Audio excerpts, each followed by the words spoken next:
Chapter 6. When the girls protested their kidnapping, the army of pixies surrounded them and delivered several stings. Nursing their wounds, the girls were forced to follow the odd boy farther into the woods. "Where are you taking us?" Sabrina asked, but the boy just laughed. Soon they came to the end of the forest where a tall fence blocked their way. Built into the fence was a door, and the boy pushed it open. The girls stepped through and found themselves standing in front of a tarp-covered swimming pool in the backyard of a 2-story suburban-style house. Some pixies swirled around the tarp and lifted it off the pool, while others zipped off and returned with a rope. They stung Sabrina's arms relentlessly until she put them behind her back, and then they tied the rope around her wrists. The boy stuck the tip of his sword into Sabrina's back. He forced her onto the diving board. "You've made a terrible mistake, spy," he shouted. "We're not spies," Sabrina exclaimed. "Tell it to the fish," the boy hollered, causing the little lights to make a tittering noise that sounded like laughter. Sabrina looked down at the pool and wondered how deep the water was. There was a diving board, so it had to be deep, and with her arms tied behind her, she'd certainly drown if the icy water didn't freeze her to death first. She tugged at the ropes, but each pull just tightened them around her wrists. "So, spy, would you like to repent your crimes before you meet your watery doom?" "What crimes?" Sabrina cried, and then took a deep breath, certain he would push her in. But after several moments, nothing happened. "The crime of trying to steal the old lady away from me," the mop-topped boy declared. "Granny?" Daphne asked from the side of the pool. "The one they call Relda Grimm." "Relda Grimm is our grandmother, and we're not trying to steal her, we're trying to save her," Sabrina shouted. "Save her?" the boy asked suspiciously. "Save her from what?" "A giant," the two girls called out together. Sabrina could sense their captor's confusion. She turned and found him talking to several of the little lights that hovered around his head. "Well, of course it makes a difference," the boy replied, annoyed. "We're trying to get home. We need to save her before it's too late," Daphne pleaded. The boy groaned and quickly untied Sabrina's wrists. "Where'd this happen?" he asked. "How big was the giant?" But Sabrina didn't answer. Instead, she spun around, grabbed the boy by the shoulders, and heaved him into the pool, sending a splash of water and soggy dead leaves high into the air. The sword had slipped from the boy's hand as he fell, and with nimble fingers, Sabrina caught it. She leapt to safety on the side of the pool and waved the sword threateningly at the pixies. "You're going to let us walk out of here," she demanded. There was no movement at first, but then they flew around the pool, making a laughing sound, as if they were chuckling at their leader's misfortune. Sabrina stood dumbfounded, unsure of what to do next. A geyser of water shot high into the air, with the soaked boy riding its crest. When the water crashed back into the pool, the boy stayed aloft, several feet above Sabrina. 2 huge wings had come out of his back and were flapping loudly. Oddly enough, the boy was laughing. "You think this is funny?" Sabrina exploded. She began making jabs at the boy, who flew effortlessly away from her thrusts. "A kid and a bunch of flying cockroaches kidnapping girls and threatening to kill them? That's how you losers have fun?" "Aw, we wouldn't have killed you. We were just fooling," the boy said. "Well, if you're finished with your stupid, psychotic games, my sister and I have to rescue our grandmother," Sabrina declared. She took Daphne's hand and turned to leave. Elvis joined them, but Sabrina shot him an angry look. The dog had spent the entire episode sitting lazily by the pool as if nothing peculiar was happening. The Great Dane caught her eye and whined. "You've only been in this town for 2 days, and you've already lost the old lady," the boy said bitterly, as he floated into the girl's path. "We didn't lose her. She was taken by a monster as big as a mountain," Sabrina argued. "Well, if you've come looking for help, you've come to the wrong place," the boy crowed. "Rescuing old ladies is a job for a hero. I'm a villain of the worst kind." "Good. We don't want your help," Sabrina said angrily, tossing the boy's sword aside. "I thought Peter Pan was one of the good guys," Daphne added. The boy's face turned so red, Sabrina thought his head might explode. Peter Pan? I'm not Peter Pan, I'm Puck." "Who's Who's Puck? Daphne asked. Who's Puck? The boy cried.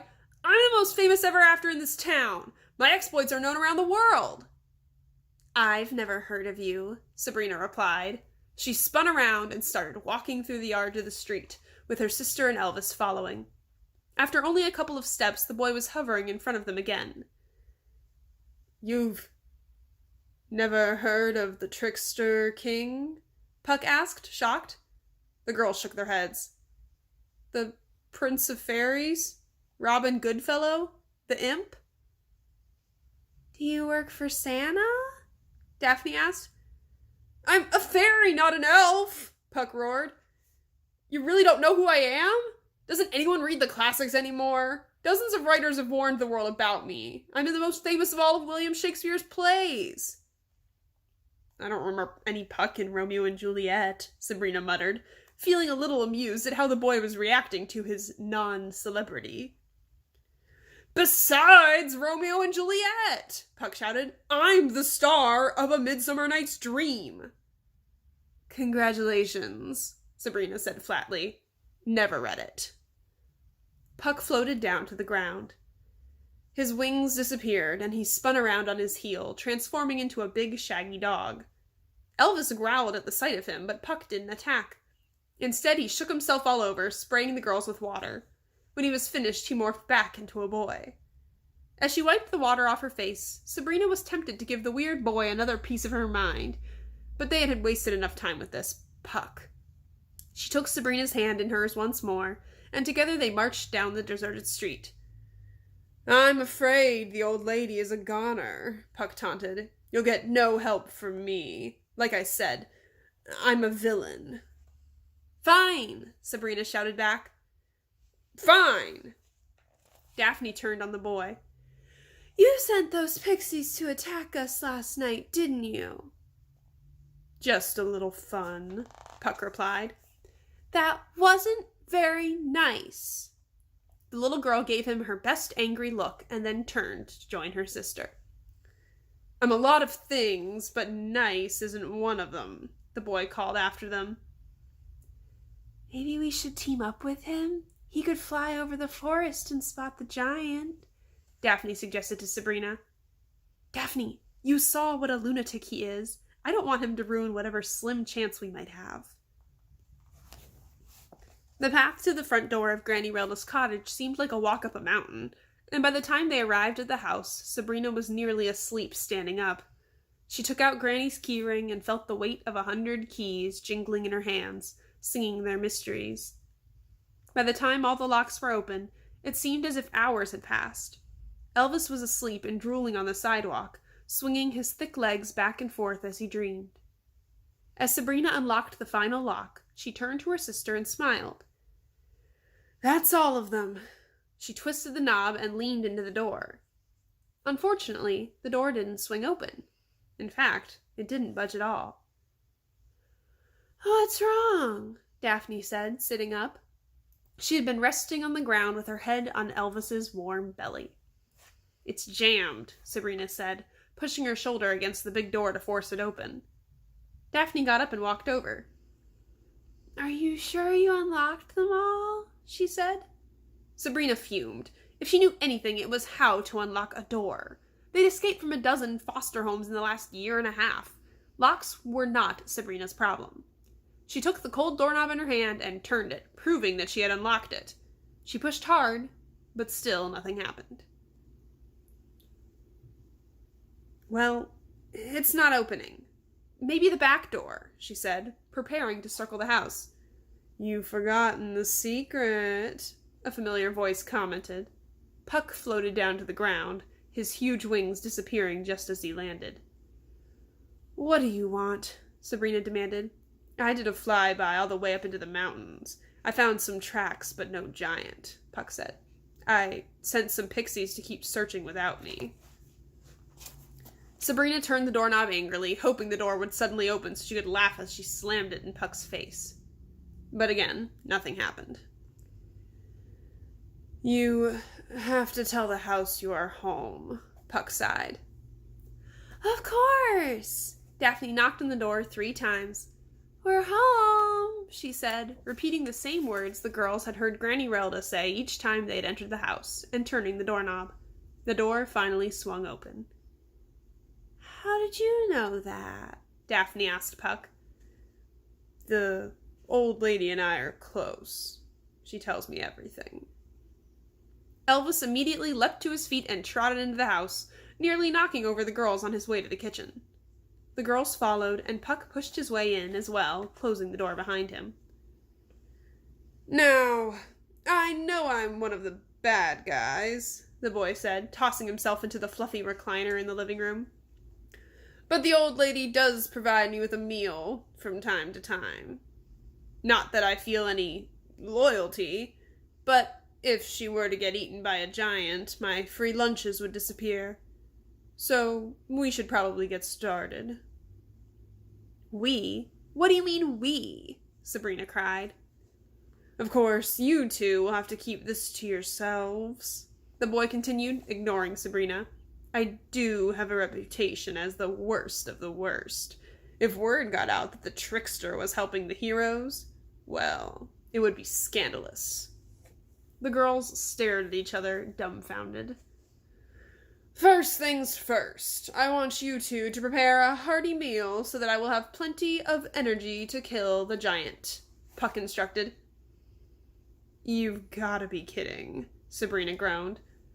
"The old lady always makes lunch when a mystery is afoot. I know it's not the most glamorous work, but I think you two are best suited for domestic tasks."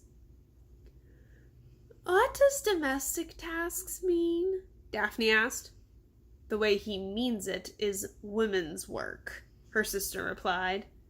Daphne snarled at the boy. "Besides, as your leader, I need to save my energy for the battle," Puck insisted. Sabrina's temper boiled over. "Leader? No one made you leader. No one even said they wanted you to help." "You may not want it, but you need it," the boy shouted back. "The two of you can't even get into your own house. Do you think you'll strike fear into a giant?" "Maybe if you two keep shouting, the giant will come to us," Daphne said. Sabrina and Puck stared angrily at each other for a long moment. "Who's hungry?" Daphne said. "I'm going to go do some domestic tasks for myself." Sabrina was too hungry to fight any longer. Eating would clear her head. The three children raided the refrigerator and dug through the bread box, grabbing anything and everything they thought they could eat. Puck seemed to share Daphne's big appetite. Both of their plates were heaped with odd-colored food. The two also ate the same way, like hungry pigs, scarfing down anything that came close to their mouths. They were both working on seconds by the time Sabrina had made 2 Swiss cheese sandwiches and found what she hoped was just a weirdly colored apple. "So, what's with the crown?" Daphne asked. Puck's eyes grew wide. "I'm the Prince of Fairies, Emperor of Pixies, Brownies, Hobgoblins, Elves, and Gnomes, King of Tricksters and Prank Players, Spiritual Leader to Juvenile Delinquents, Layabouts, and Bad Apples." The little girl stared at the boy with confusion in her face. "I'm royalty," Puck declared. "So where's your kingdom?" Sabrina asked snidely.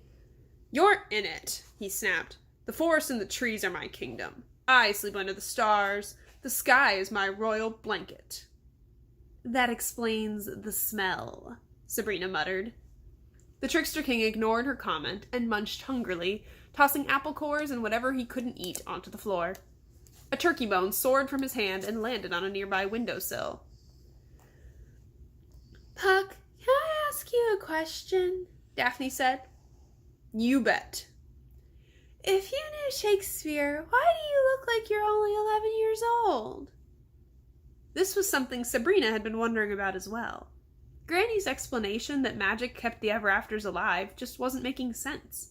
Mayor Charming and Mr. Seven had to be hundreds of years old, yet they looked as if they hadn't aged at all.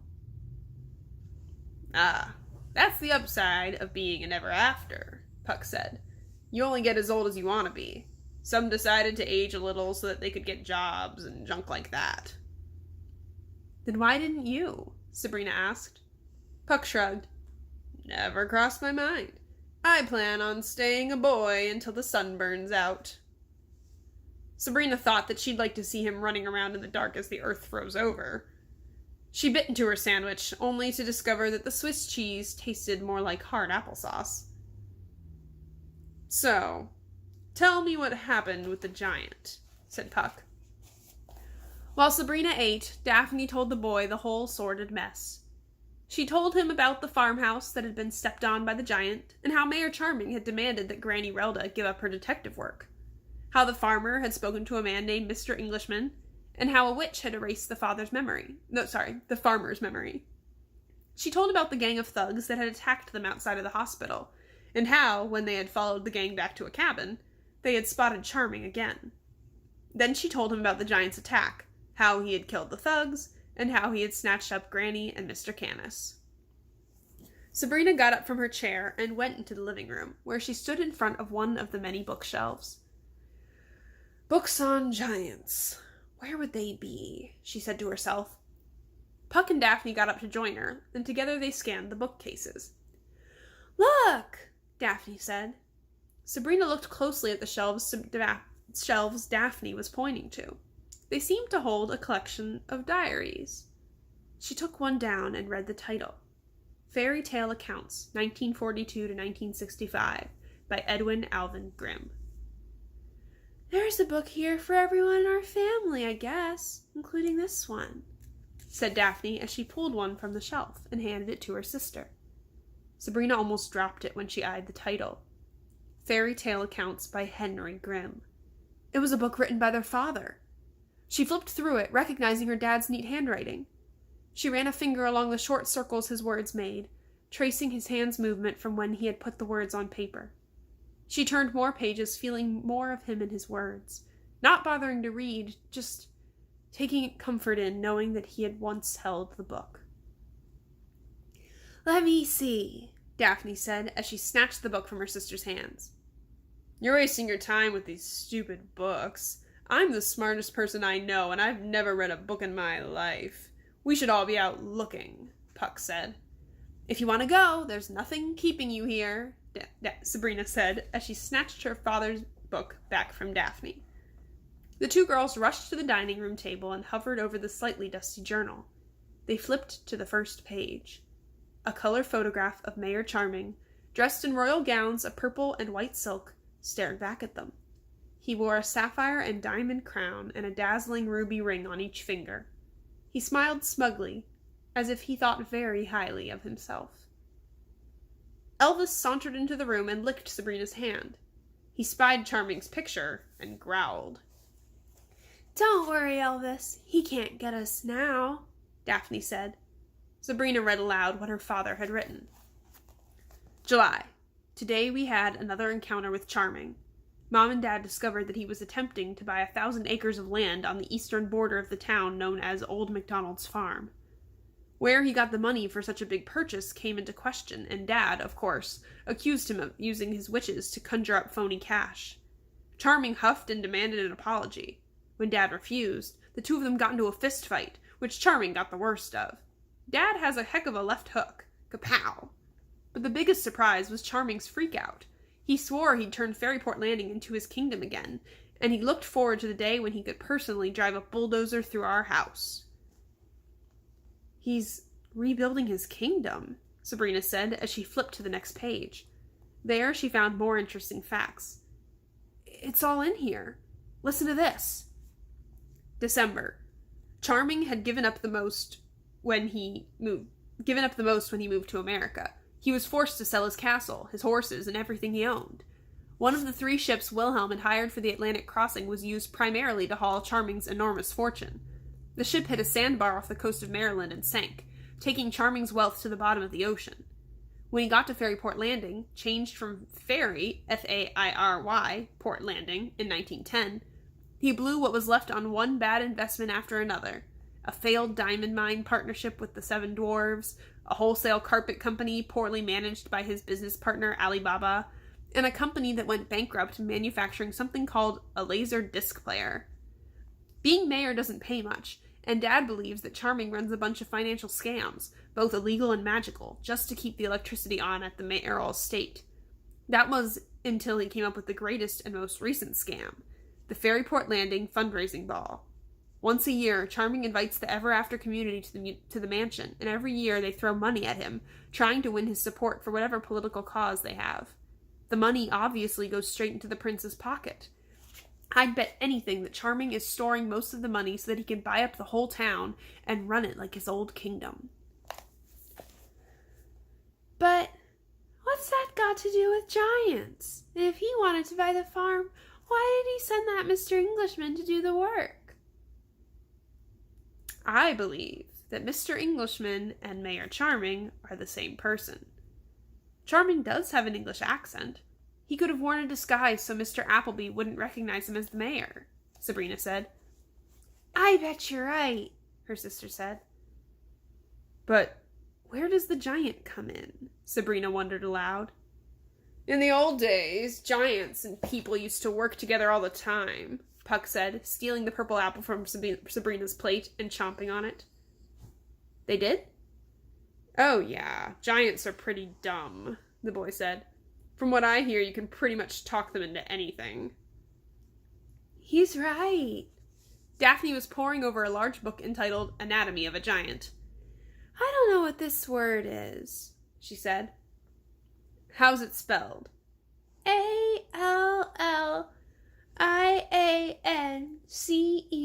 Alliances. It's alliances. It means to team up or join a group, Sabrina explained. It says that in olden days, people used to form alliances. Alliances with giants to destroy their enemies. People found that giants were very dumb and could be easily tricked. Charming's using the giant to scare people off their land. Anyone that won't sell gets squashed, Sabrina cried. But you said he used Glinda to erase the farmer's mind, right? Puck interrupted. Yes. Well, why would he do that? Why would he want the farmer to forget to be afraid? And don't forget the lens cap, Daphne added. If he were trying to scare them off, why would he want to videotape it? I don't think I'd want any proof of what I'd done if it were me. Sabrina didn't have any more answers. Let me finish, her sister said, looking down at the book. It also says that rarely do these alliances? Yeah, it says they usually backfire. In most cases, the human was eaten by the giant or dragged off to the giant kingdom to be a slave. There's a story here about a giant kidnapping a princess for an evil baron, and before the baron could collect a ransom from her family, the giant ate her, Daphne said quietly. It says the townspeople used hound dogs to track down the giant because giants have a strong smell. When they caught him, he nearly killed the entire town before they could bring him down. The girls spent a moment looking into each other's worried eyes. What if the giant had eaten Granny and Mr. Canis? What if he was eating them as they wasted time doing research? It says, when giants got out of hand, the townspeople sent a hero to kill the giant for them, Daphne read. His name was Jack, and in his prime he killed more than 10 giants, stole treasure from the giant kingdom, and was world famous. Sabrina turned her attention back to her father's journal. She flipped through more of its pages until she found an envelope stuffed inside. What's this? She wondered aloud. Daphne got up from her chair and walked around the table to look. It says, to Sabrina, Daphne, and Puck, from Granny Relda, Sabrina said. See, I told you I knew her, Puck cried. Read it, Daphne begged. Sabrina tore open the letter and began to read. Lieblings, if you're reading this, then one of my investigations has not turned out the way I had hoped. I don't want you to worry, as I am very experienced with all kinds of things and can take care of myself, and I know a little kung fu. If for some reason I am unable to be there and you need my help, You should take my keys and enter the room you have been forbidden to enter. All the answers you need will be staring you in the face. Love, Granny Relda. P.S. Don't give Elvis any sausage. It makes him gassy.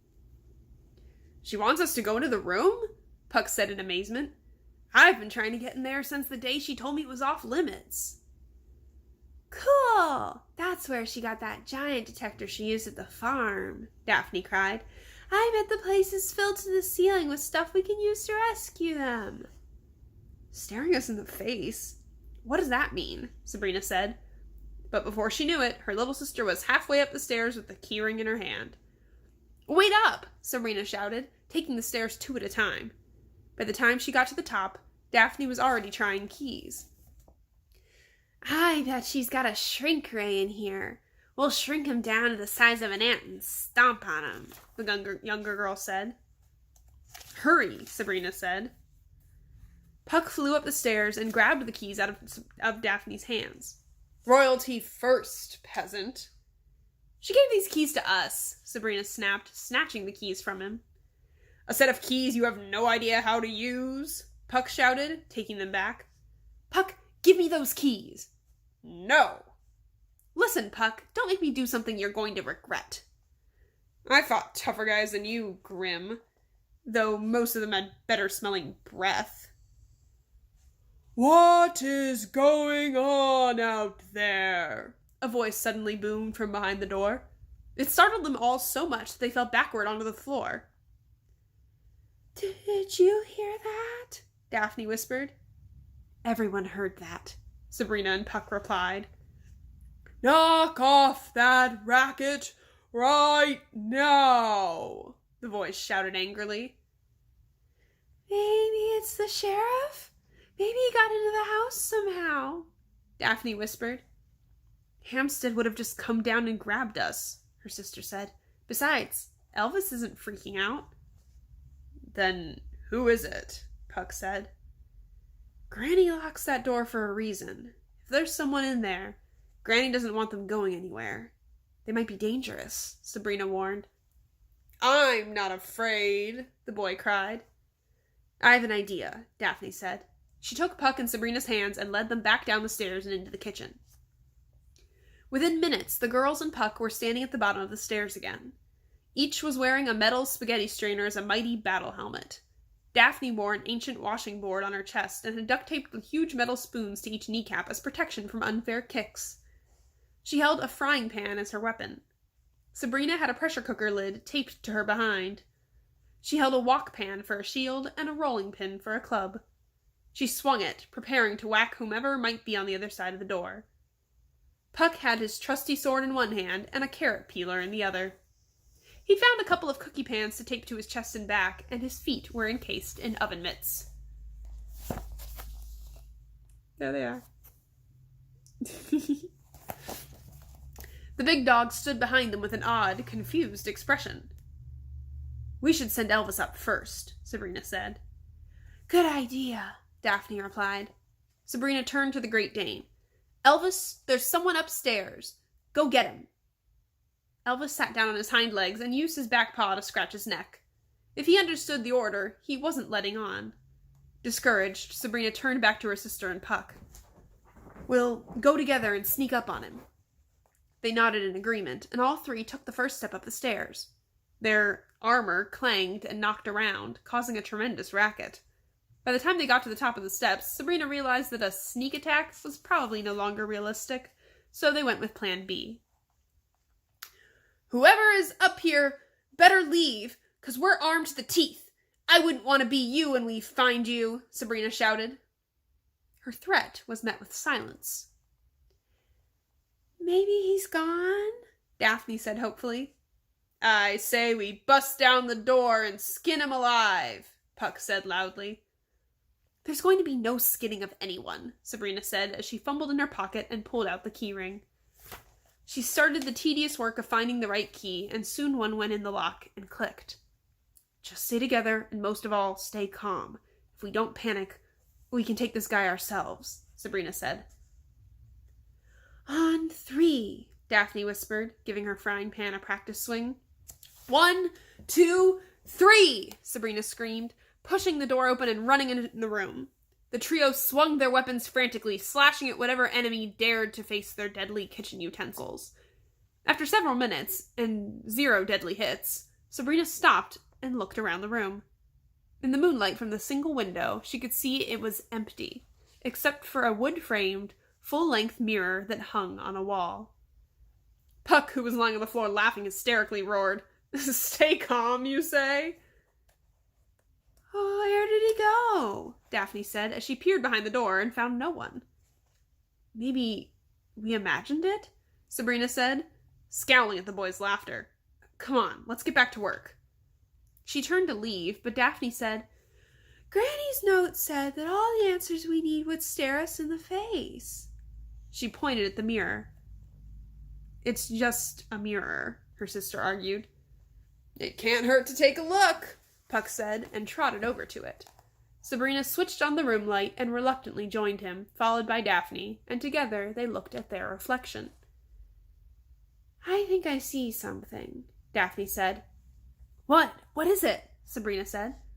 "A booger. It's in your nose." The little girl laughed. "Gotcha again!"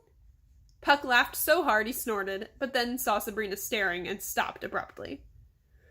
"Who are you?" A loud voice suddenly bellowed from within the mirror. Sabrina looked into its reflection and felt the hairs on the back of her neck stand on end.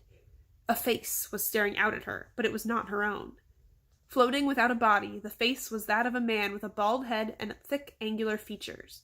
He stared at the children with eyes like blue flames flickering, a mixture of rage and disgust, as if the children were rodents found munching on the turkey during Christmas dinner.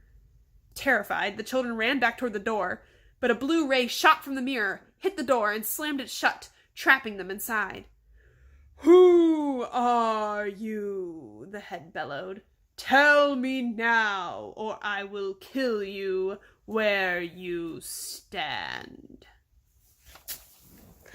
And that's the end of chapter 6.